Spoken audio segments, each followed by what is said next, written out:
Мало кто знает, но американская цензура в 60-е годы мало чем уступала советской. Прежде чем сценарий фильма получал одобрение, он проходил все круги ада, так называемые комитеты по цензуре. Главным идеологом цензуры и этического воспитания граждан Америки был республиканец Билл Хейс. В 30-е годы он вводит действующий неофициальный свод этических правил и норм, призванный стандартизировать и задать рамки кинематографа. Снимать фильмы, не соответствующие кодексу Хейса, было можно, но они бы не попали в широкий прокат. Из 1934 по 1967 годы кодекс действовал. Приведу лишь некоторые пункты запретов кодекса образца 30-х. Не допускалось упоминать слова God, Lord, Jesus или Christ в негативном контексте. Изображение любой соблазнительной наготы. Причем не допускался показ не только обнаженных актеров и актрис, но и их силуэтов или теней. Также не допускалось, чтобы персонажи говорили о сексе в соблазнительной коннотации. Только в порицательном. Изображение смешанных браков и межрасовых сексуальных отношений. Показ любых сцен родов и даже силуэтов рождения детей. Высмеивание духовенства и любой религии. Священник не мог быть комичным персонажем или злодеем. Сексуальные отношения вне брака запрещается изображать как привлекательные или прекрасные. Приписывается вместо этого изображать их таким образом, чтобы они не вызывали страсти или казались чем-то недопустимым. Все уголовные дела должны быть показаны как заканчивающиеся наказания. И ни преступление, ни преступник не должны вызывать симпатии у аудитории. Либо аудитория должна хотя бы осознавать, что такое поведение неверно. И я выделил далеко не все пункты. В кодексе также был перечень того, что показывать можно, но не рекомендуется. И вот там просто все, что мы любим. Ну буквально все. От мятежей и восстаний до мужчины и женщины, лежащих в одной постели. Кодекс работал до 1950-х годов. И потом, с появлением телевидения, начал постепенно изменяться. Людям уже не нужно было ходить в кино, и телевизионное вещание цензурировать было сложнее. Рынок кинотеатров пошатнулся.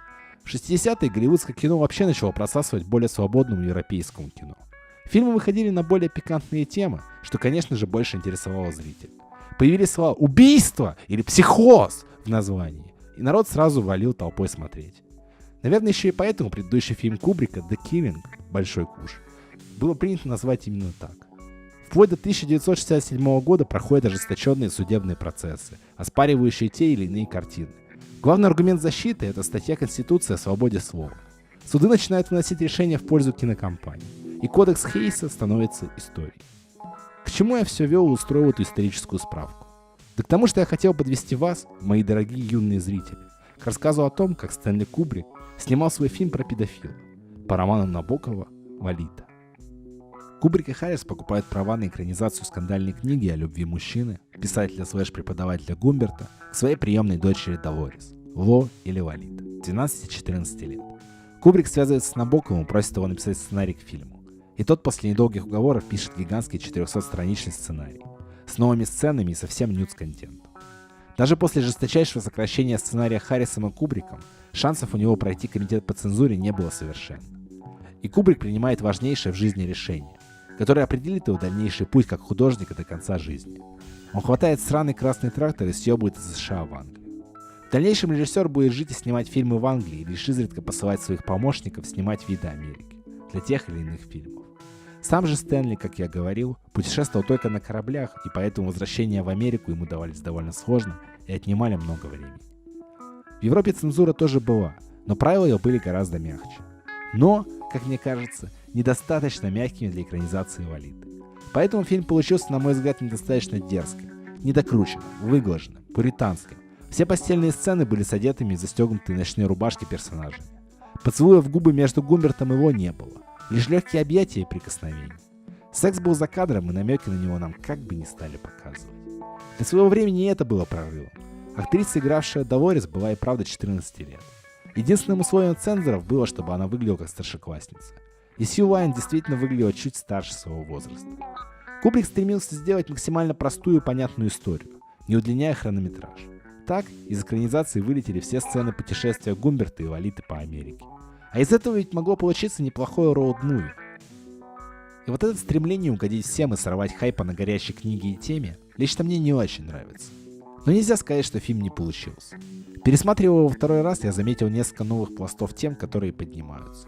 Помимо педофилии. Например, личность Квилти, сыгранного крутейшим комедийным актером Питером Селлерсом. Персонаж Кьюти — это разлучник нашей любовной пары.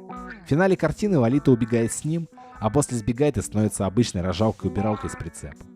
Так вот, фильм преображается, когда в кадре появляется Селлерс. Он становится фарсовым мультиком с очень смешным английским юмором. И кроме того, во второй просмотр я заметил, что Кьюти вроде как антипод Гумберта, эдакий злой двойник. Нам показывают, что оба героя писатели, но при этом Кьюти успешен и знаменит, в отличие от Гумберта. Он умеет танцевать и не имеет никаких комплексов. Он вышвыривает Лолиту сразу, когда она отказывается сниматься в его фильмах для взрослых. То есть, возможно, вся история с Кьюти происходит в голове Гумберта. И во всех сценах, где он якобы преследует пару, его нет. И все это игра воображения или даже совесть автора. Это объясняет то, что Кьюти вездесущ. Его можно заметить почти в каждой сцене фильма, на плакатах в комнате Ло, на школьном балу, в преследующей машине. В ленте иронично поднимается тема неравенства любви, что любовь никогда не может быть равной с обеих сторон. Мать Ло любит Гумберта, Гумберт любит Лолиту, Лолита любит Кьюти, Кьюти любит Кубрика и так далее. Кстати, Питеру Селлерсу был дан простор для импровизации, и Кубрику очень нравилось, когда актер начинал пародировать его. Поэтому в сцене в отеле Кьюти одет в костюм, как у Кубрика, и на шее у него болтается фотоаппарат. Даже богемная женщина напоминала тогдашних подружек режиссера. Его импровизация — это самое лучшее, что есть в фильме. Тот случай, когда кривляния не раздражают, а шутки настолько странные, что пиздец смешно. Метрдотель спрашивает у Кьюти и богемной женщины: «Как вы развлекаетесь?» И Кьюти отвечает: «Ну, у меня желтый пояс, а у нее зеленый. Швыряем друг друга об пол. Больно еще как, но мне нравится. Пребываю между сознательным и бессознательным». Короче, очень угарный челик этот Питер Селлерс. И хорошо, что Кубрик, заметив это, дает ему значительное место в своем следующем фильме «Доктор Стрэнджлов». По технической части съемки тут все выдержано в классическом стиле. Используется черно-белая пленка, но с особым объективом, который придает гламурную глянцевость картинки. Происходящее выглядит как старый черно-белый журнал, а музыка — это аранжировки треков Фрэнка Синатры. Таким образом, можно сказать, что фильм хороший в контексте фильмов любого режиссера, но проходной в контексте дискографии Кубрика. Произведение все же было слишком смелым для того времени, и даже несмотря на частичный обход запретов цензоров, донести уровень оригинала не удалось. И та же экранизация 1997 года с Джереми Айронсом была чуточку лучше, за счет увеличения хронометража и более свободного видения в плане нравственности. Короче, там были жопы и сиськи малолеток. И все же, я вам рекомендую чекнуть. Хоть там нет того, чего вы, грязные животные, так хотите. Зато там есть уморительный Питер Селлерс, эстетика и стиль кубриковских кинолент. Что для сумасшедшей фанатки, как я, подобно меду, намазанному на старой раненьке. Сущий кайф. Автор идеи — сам щит. Текст читала Хижина.